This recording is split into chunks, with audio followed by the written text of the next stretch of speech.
This is an empty room in my apartment and I don't know what to do with it. So I thought, why not for an interior designer to get it designed and make it into a nice workspace? I went to Google, called a few of them, and realized they charge a lot of money. So I was like, fuck it, I'm gonna make something. And within a day, I designed a software that could turn this room into this, or how the hell I want. Best part, it does all for free and you can use it too. So in this video, I'm gonna show you first how you can use it for free if you don't wanna build it and you just wanna like get your interior design. And the next part would be a breakdown of how I build it so that you can too. First, let's actually talk about how you can use it. So this is the website, you can see it. I've named it Structura. I think it's a pretty good name. And you can see the website, it's pretty clean. If you wanna know how I connected this with n8n, just let me know in the comments and I'm gonna make a tutorial on this, but this is gonna be specifically about how the workflow works. And if you wanna use it and get your interior design to make it look something like this to this, you just have to come here, upload the pic of your house or your room or your apartment or whatever, and describe how you want it, and then select the creative level. You have two options. More will kind of add a lot of stuff, but it will maybe change the structure of your house. So maybe a table is there, but it's gonna keep it somewhere else, and the window is gonna be a bit different, but it's gonna be more creative and it will give it more flexibility to give you a better result. But if you want it to be less creative, you can do that as well. And then you have to put your email over here so that it can send it in your inbox, so that any big agency or any big architect firm, they can't use it. So I'm gonna add a password layer over here, and if you want the password, you can just DM me on Instagram. The link is over here, and just tell me that you need the password for Structura and I'll give it to you, and you can use it as many times as possible, and the API payments will be on me, so don't worry, you can use it for free. Let me actually quickly demo it so that you can see how it actually gives the result. So I'm gonna go on Google, empty room, let's select this. Okay, this looks fine. You can drag and drop as well. I want to make a home gym, pretty cheap budget, and then I'm gonna select more creative because why not. I'm gonna enter my mail and generate my dream interior. That's it, and just wait for 1 or 2 minutes and you will have your dream interior. All right, looks like we have it, and this was the original pic and this is the one that it generated. I think it's pretty fine. I told it that I'm having cheap budget, so it made sure that it doesn't have like crazy gym equipment, and it has kept the entire structure the same even though we selected more creative. So if you want to use it, you can use it like that. But let's actually get to how I build it, so that if you want to build it for your clients or anyone, you can build it as well. All right, so this is how the workflow looks like. The workflow JSON file and everything, the entire guide for the credentials, for the prompts, for the code, it's in the description. You can just have a look at it. So I've created an entire doc just for you guys so that you can come here, see the prompts, the guides, the credential setups, and everything that you need. Like here, the prompts that we have used, everything. And the JSON file is also in the description, so you don't face anything. But with all of that aside, let's actually get to the workflow. So it starts with a form. So here you can see, just like in Structura, we added 3 things, right? There was an image for your room, so that comes here, which is your room image, and then it has your nodes, so how you want your room to be, and then your creative level. I've added 2 options. You can add as many as you want. 2 are pretty fine for me. Then it's the email, because we're gonna send the email with a drive link. For example, just have a look at this. We got the email as well, right?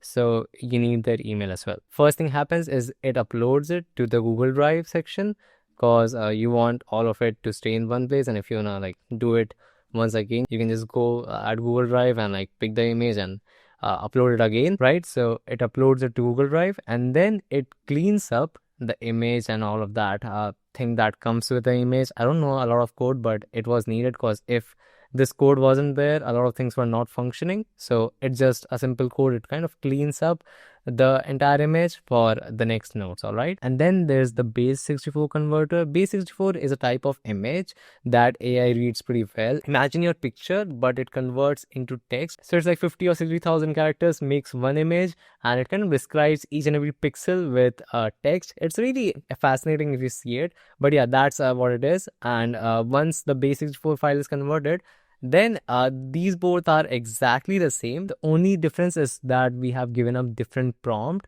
regarding the design. All right, And it's not a very simple system, I might agree that, but let me actually show you why I'm saying it's a bit complex. All right, so this is where our prompt lives. Again, here's the prompt, and you can also access it from over here. All right, so don't screenshot everything from here, you can just get the Notion guide. What the role of this prompt is simply to generate the prompt for the image. So what we are not doing over here is we are just giving the image and directly saying that recreate it. We are having an LLM in between to describe the image and think about how we want our room to be updated.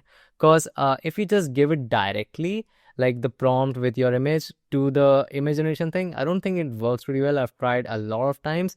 Maybe my prompting skills are not that good, you can say that, but I needed this node in between so that it can actually generate the image generation prompt for me and I don't have to do it, because it does it way better than I would have. So yeah, that's the best approach I have found. Let me know if you would have done it differently. But here's a prompt that gives Gemini prompt generator a bit of guide, like what's your goal. Your goal is to generate a hyper detailed prompt, and then this code, what it does simply is it gets the base64 file that we had previously, and it also takes the prompt over here and it gives it back to the HTTP node, which is sending it to Gemini for our prompt generation thing. All right, and oh, I forgot about the credentials. All right, so for credentials, like you're gonna need it for Google Drive, you're gonna need it for Gemini right here, for the API key. All right, so it might ask you to come and fill this. So first thing, you're gonna go on Google AI Studio, and the link is gonna look like this. All right, just come and go to get API key and you'll find your key. Super simple. But for the Google credentials, like you're gonna need for Google Drive and Gmail, right? For that, I have linked a video. Like this is the one. Set a Google credentials in 2 minutes. That's all freaking that you need. I've linked it in the description, so please check it out. All right, once that is aside, let's actually go to the next code. This is the prompt that we have got from our prompt generator, and then it goes to the image generation thing, and then it gives back base64 file. If I'm going to click on this, it's going to like hang. Oh yeah, it's hanging. All right, got it back. This is the file that the image generation model has generated, and then it goes to an if node. So I was getting an error like this was the name. So I was like, if this comes, please stop the workflow and don't upload it to Drive. So it's just a kind of safety net that I've put.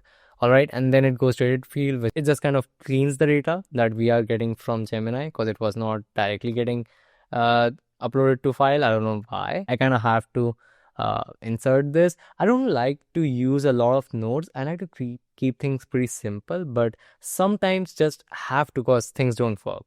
So this is one of that. All right, and then it goes to convert the file. So we got this data right here, and it was converted to this.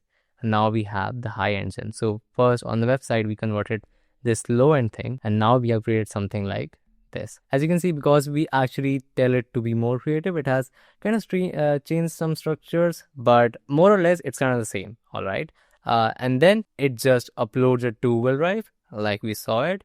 It came here, and it also sends an email to my email address or the email address that you have put in the form. All right, and this is the exact same thing, like ditto, exactly the same, but it just runs when you select this. The prompt is a bit different because I have prioritized keeping the structure same more than the creativity in this one, because sometimes this can change a lot of things. In my case, it changed the windows, if you can see. Yeah, this one, right? Sometimes you can't change the entire windows and frames, so you would keep it to less creative. All right, so that was the workflow. I hope you liked it. I hope you were able to build with me. If you are not liking this video, this guide would surely help you out. All right, and if you want to know how I built this website, this really cool website from this workflow, just let me know in the comments that if I should make the video or not, because I'm pretty confused on this. But regardless, I hope you liked the video, and I'm gonna see you in the next one.